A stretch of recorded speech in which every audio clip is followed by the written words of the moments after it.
Stage 4. The Shadow of Death. As Christian began to set off, discretion, piety, charity, and prudence decided to accompany him down to the foot of the hill. So they continued their former conversations together until they began to go down the mountain. Then Christian said, "As it was difficult coming up, so far as I can see, it is just as dangerous going down." "Yes," said Prudence, "so it is. For it is a hard matter for a man to go down into the valley of humiliation, as you are now, and avoid slipping on the way." "This is why," they said, "we are coming out to accompany you down the hill." So he began to go down, but very warily. Even so, he slipped once or twice. Then I saw in my dream that these good companions, when Christian had arrived at the bottom of the hill, gave him a loaf of bread, a bottle of wine, and a cluster of raisins. And then he went on his way. While Christian is among his godly friends, their golden mouths make him sufficient mends for all his griefs, and when they let him go, he's clad with northern steel from top to toe. But now in this valley of humiliation, poor Christian was struggling. He had gone only a little way before he caught sight of a foul fiend coming over the field to meet him, whose name was Apollyon. Christian became afraid and contemplated whether to go back or stand his ground. But Christian considered again that he had no armor for his back, so if he turned his back, Apollyon could easily pierce him with his darts. Christian resolved to risk standing his ground, for, he thought, had I no other aim than the saving of my life, it would be the best way to stand. So he went on, and Apollyon met him. Now the monster was hideous to behold. He was clothed with scales like a fish, which are his pride. He had wings like a dragon and feet like a bear, and out of his belly came fire and smoke, and his mouth was like the mouth of a lion. When he approached Christian, he beheld him disdainfully and began to question him. Apollyon inquired, "For where have you come, and to where are you bound?" Christian replied, "I have come from the city of destruction, which is the place of all evil, and I am going to the city of Zion." "By this I understand you are one of my subjects, for all that country is mine, and I am the prince and god of it. How is it then that you have run away from your king? If I did not hope you may do me more service, I would strike you down now one blow to the ground." "I was indeed born in your dominions," said Christian, "but your service was hard, and your wages were such that a man could not live on, for the wages of sin is death. For that reason, when I came of age, I considered whether it might be possible to restore myself." Romans 6:23. For the wages of sin is death, but the free gift of God is eternal life in Christ Jesus our Lord. "There is not a prince that would so lightly lose his subjects, and I would not lose you even now," said Apollyon. "But since you complain of your service and wages, be content to go back in what our country can afford. I promise now to give to you."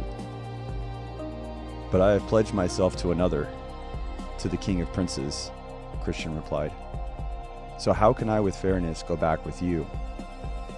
"You have done this in accordance with the proverb, 'Changed a bad for a worse.' But it is ordinary for those who have professed themselves to be his servants after a while to give him the slip and return again to me. You too may do this, and all shall be well." To this Christian replied, "I have given him my faith and sworn my allegiance to him. How can I go back from this and not be hanged as a traitor?" "You did the same to me, and yet I am willing to let it pass, if now you will turn around and go back." "What I promised you was in my youth, and besides, I take into account that the prince, under whose banner I now stand, is able to absolve me. Yes, and to also pardon what I did in regard to my compliance with you.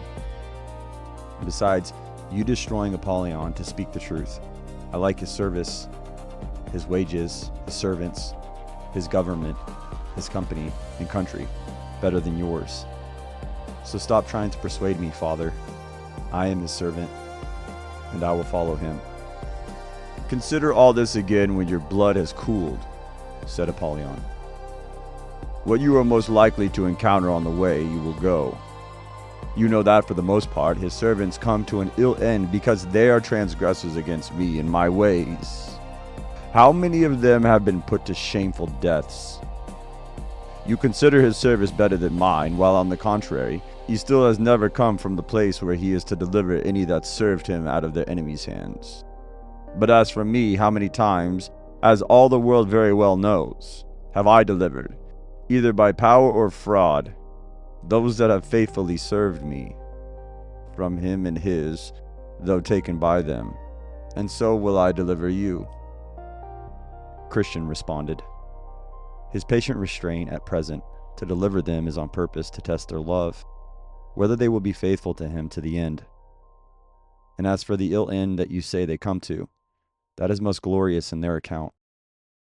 For as to present deliverance, they do not much expect it, as they remain for that glorious prize, and then they shall have it, when their prince comes in his and the glory of the angels."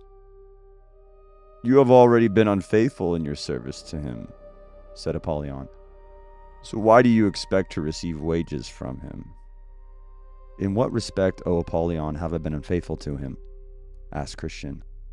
Apollyon retorted, "You fainted at first setting out when you were almost choked in the slough of despond. You attempted wrong ways to rid your burden when you should have waited till your prince had taken it off. You sinfully slept and lost your best things. You were also almost persuaded to go back at the sight of the lions. And when you talk about your journey and what you have seen and heard, you are inwardly desirous of admiration in all that you say or do." "All this is true," replied Christian, "and much more which you have left out. But the prince I serve and honor is merciful and ready to forgive. But besides, these weaknesses possess me in your country, for it was there I sucked them in, and I have groaned under them, been sorry for them, and have obtained pardon from my prince." Then Apollyon broke out in a grievous rage, saying, "I am an enemy to the prince. I hate his person, his laws, and his people. I have come out on purpose to oppose you." Christian replied, "Apollyon, beware what you do, for I am on the king's highway, the way of holiness, so watch what you do." Apollyon then straddled himself entirely over the whole width of the path and said, "I am void of fear in this matter. Prepare yourself to die, for I swear by my infernal den that you shall go no further. Here I will spill your soul." And with that, he threw a flaming dart at Christian's chest. But Christian had a shield in his hand, with which he caught it, preventing its danger. Then Christian drew his sword, for he saw it was time to do something himself, as Apollyon had quickly charged at him, throwing darts as thick as hail. It was all that Christian could do to avoid it. Even so, Apollyon wounded him in his head, hand, and foot, which made Christian fall back a little. Apollyon then vigorously followed his work, and Christian again took courage and resisted as manfully as he could. This agonizing combat lasted for more than a half a day, even to the point that Christian was almost quite spent. For you must know that Christian, due to his wounds, had grown weaker and weaker. Then Apollyon, noticing his opportunity, began to gather up close to Christian. While wrestling with him, he gave him a dreadful fall, which caused Christian's sword to fly out of his hand. Then Apollyon said, "I am sure of you now." And with that, he had almost crushed him to death. So Christian began to despair of life.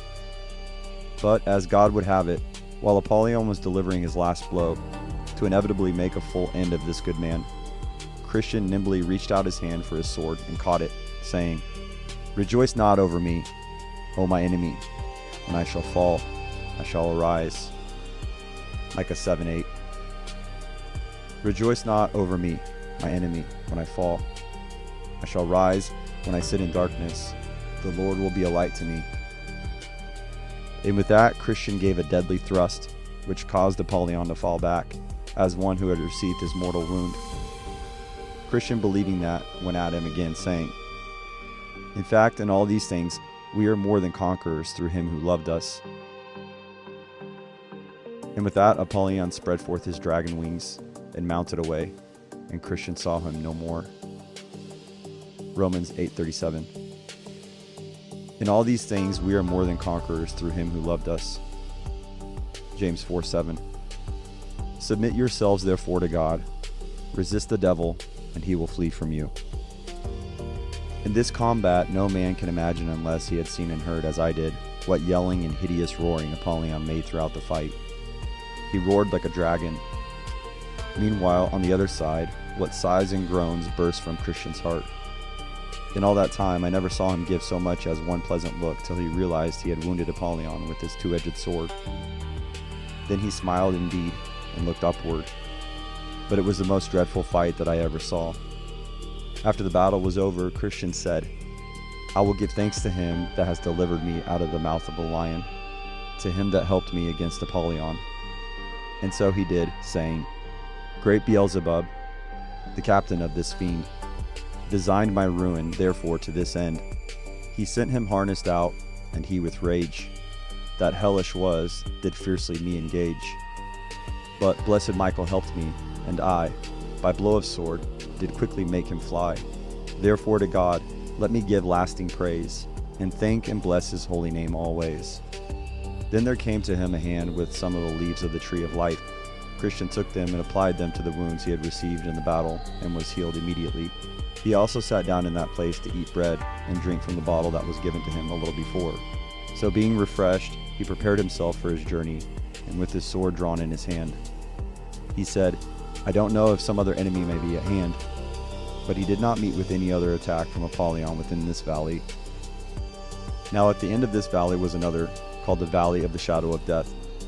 Christian had to go through it because the way to the celestial city lay through the midst of it. Now this valley is a very solitary place. The prophet Jeremiah describes it as a wilderness in a land of deserts and pits, in a land of drought and deep darkness, in a land that none but a pilgrim passes through, where no man dwells. Jeremiah 2:6. They did not say, "Where is the Lord who brought us up from the land of Egypt, who led us in the wilderness, in a land of deserts and pits, in a land of drought and deep darkness, in a land that none passes through, where no man dwells." Christian experienced more difficulty here than in his fight with Apollyon, as you will see in the end. I saw in my dream that when Christian arrived at the borders of the shadow of death, he met two men, children of those who brought up an evil report of the good land, making haste to go back. Numbers 13:32. So they brought to the people of Israel a bad report of the land that they had spied out, saying, "The land through which we have gone to spy it out is a land that devours its inhabitants, and all the people that we saw in it are full of great height." Christian began to speak to them as follows. "Where are you going?" asked Christian. The two men said, "Back, back, and we would suggest you do so too, if you prize either your life or peace." "Why, what's the matter?" said Christian. "Matter," they said. We're going the same way you are and went as far as we dare. And indeed we almost did not make it back, for had we gone a little further, we would not be here today to bring the news to you." "But what did you encounter?" said Christian. The two men said, "Why, we were almost in the valley of the shadow of death, when by good fortune we looked before us, saw the danger before we came to it." Psalm 44:19. "Yet you have broken us in the place of jackals, and covered us with the shadow of death." "But what have you seen?" said Christian. "Seen? Why, the valley itself, which is as dark as pitch," said the two men. "We also saw hobgoblins, satyrs, and dragons of the pit. We heard continual howling and yelling in the valley, as if people under unutterable misery were sitting there bound in affliction and irons. And over that valley hung the discouraging clouds of confusion. Death also always spread his wings over it. In a word, it is every bit dreadful, utterly without order." Job 10:22. "The land of gloom like thick darkness, like deep shadow without any order, where light is as thick as darkness." "Then," Christian said, "although I cannot fathom it, from what you have said, I do know that this is the way to my desired heaven. Psalm 44:18 and 19. Our heart has not turned back, nor have our steps departed from your way. Yet you have broken us in the place of jackals and covered us with the shadow of death. Be it your way, said the two men. We will not choose it for ourselves. Jeremiah 2:6. Where is the Lord, who led us in the wilderness, in a land of deserts and pits, in a land of drought and deep darkness, in a land that none passes through, where no man dwells? So they parted, and Christian went on his way, still with the sword drawn in his hand, for fear that he would be assaulted. I saw in my dream that as far as this valley reached, there was a very deep ditch on the right hand, a ditch into which the blind have led the blind throughout the ages, and have both miserably perished there. Again, behold, on the left hand, there was a dangerous boggy place into which, even if a good man fell, he would find no bottom for his foot to stand on. King David once fell into that bog, believing it would have smothered him if he who is able had not plucked him out. Psalm 69:14. Deliver me from sinking in the mire. The pathway here was also exceedingly narrow, which is why good Christian experienced even more hardship. For as he sought in the dark to avoid the ditch on the one side, he was prepared to stumble into the miry bog on the other. And while Christian sought to avoid the mire, he was attentive to keep from falling into the ditch. So he went on, and I heard him sigh bitterly at this point. For on top of the danger mentioned above, the pathway here was so dark that often, when he lifted up his foot to go forward, he did not know where or upon what he should set it next. About halfway through this valley, I realized this to be where the mouth of hell was, and that it stood close by the side of the path. Now, thought Christian, what shall I do? Psalm 107:19. Then they cried to the Lord in their trouble, and he delivered them from their distress. And occasionally the flame and smoke would come out in such an abundance with sparks and hideous noises, things that were not deterred by Christian's sword, as Apollyon was before. He was forced to put away his sword and to shift to another weapon called all prayer. So he cried within my hearing, O Lord, I beg of you, deliver my soul. Ephesians 6:18.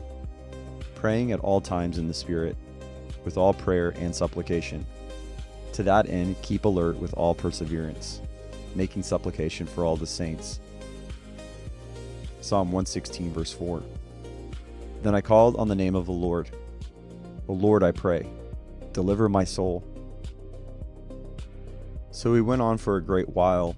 Even still the flames would reach towards him. He also heard mournful voices and quick movements to and fro. So he sometimes thought he would be torn in pieces or trodden upon like mud in the streets. This frightful sight was seen, and these dreadful noises were heard by him for several miles together. And coming to a place where he thought he heard a company of fiends coming forward to meet him, Christian stopped and considered what he should do. Sometimes he had half a mind to go back. Then he considered how he might already be halfway through the valley. He also remembered how he had already vanquished many dangers, and that the danger of going back might be much more than that of going forward. So he resolved to go on, even though the fiends seemed to come nearer and nearer. But when they came even almost at him, he cried out with the most passionate voice, I will walk in the strength of the Lord God. So they kept back and came no farther. One thing I would not let slip. I noticed how poor Christian was now so mixed up that he did not know his own voice. And this is how I came to realize it. Just when he was about to go over up against the mouth of the burning pit, one of the wicked ones got behind him and stepped up softly to him. It whispered and suggested many grievous blasphemies to him, which he truly thought had proceeded from his own mind.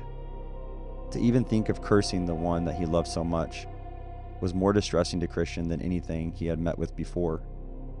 Yet, if he could not have helped it, he would not have done it. But he did not have the discretion to stop up his ears or to know from where these blasphemies came. When Christian had traveled in this downcast condition for some considerable time, he thought he heard the voice of a man ahead of him saying, Psalm 23:4. Even though I walk through the valley of the shadow of death, I will fear no evil, for you are with me. Your rod and your staff, they comfort me. Then he was glad for several reasons. First, he discovered that in this valley, there were others who also feared God as he did. He then realized God was with them, even in that dark and dismal state. Job 9:11. Behold, he passes by me, and I see him not. He moves on, but I do not perceive him. And why not, thought he, with us? It is the difficulties present here that make it difficult to see. Then he hoped he could meet up with them to eventually have some company. So Christian pressed on and called out to the voice he had previously heard. But he did not know if he would receive an answer, as he thought he might still be completely alone. And before long it was daybreak. Then Christian said, "He has turned the shadow of death into the morning." Amos 5:8. He who made the Pleiades and Orion, and turns deep darkness into the morning, and darkness the day into night, who calls for the waters of the sea and pours them out on the surface of the earth. The Lord is his name. When morning finally came, he looked back, not out of a desire to return, but to see by the light of the day what hazards he had gone through in the dark. He saw more perfectly the ditch on the one side and the bog on the other. He saw how narrow the way was which led between them both. He also now saw the hobgoblins, satyrs, and dragons of the pit. But from far away, for after dawn, they would not come near. Even so it was revealed to him according to that which is written. He uncovers deep things out of darkness, and brings to light the shadow of death. Job 12:22. He uncovers the deeps out of darkness, and brings deep darkness to light. Now Christian was greatly affected by how he was kept safe and delivered from all the dangers of a solitary way. Though he feared these dangers much before, he saw them more distinctly now because the light of the day had made them clearly visible to him. And about this time, the sun was rising, which was another mercy to Christian. For you must note that though the first part of the valley of the shadow of death was dangerous, this second part, which he was yet to go, was, if possible, far more dangerous. For from the place where he stood now, all along to the end of the valley, the way was set so full of snares, traps, devices, and nets here, and so full of pits, pitfalls, deep holes, and downward slopes there. Had it now been dark, as it was when he came the first part of the way, even if he had 1,000 souls, they would have, in reason, been cast away. But as I said just now, the sun was rising. So Christian said, "His lamp shines upon my head, and by his light I walk through darkness." In this light, he reached the end of the valley at last. Job 29:3. When his lamp shone upon my head, and by his light I walked through darkness. Now I saw in my dream that at the end of the valley lay blood, bones, ashes, and mangled bodies of men, even of pilgrims that had gone this way before him. And while I was pondering what should be the reason for this, my eyes made out a cave a little before me, where two giants, Pope and Pagan, dwelt in old times, by whose power and tyranny the men of those bones, blood, ashes, and the rest who lay there were cruelly put to death. But by this place Christian passed without much danger, at which I somewhat wondered. But I have learned since that Pagan has been dead for a while. And as for the other, though he may still be alive, he is of reasonably old age, and also because of the many shrewd skirmishes that Pope met with him in his younger days, he has grown so crazy and stiff in his joints that he can now do little more than sit in his cave's mouth, grinning at pilgrims as they go by, and biting his nails because he cannot go at them. So I saw that Christian went on his way. When he saw the old giant sitting at the mouth of the cave, he didn't know what to think, especially because the old giant spoke to him, though the giant could not reach him, saying, "You pilgrims will never change your ways, till more of you are burned." But Christian held his peace and put a good face on, and so went by and was not hurt. Then Christian sang, "O world of wonders, I can say no less, that I should be preserved in that distress that I have met with here. O blessed be that hand that from it has delivered me. Dangers and darkness, devils, hell and sin, did surround me, while I to this vale was in. Yes, snares and pits and traps and nets did lie my path about, that worthless, silly I might have been caught, entangled, and cast down. But since I live, let Jesus wear the crown."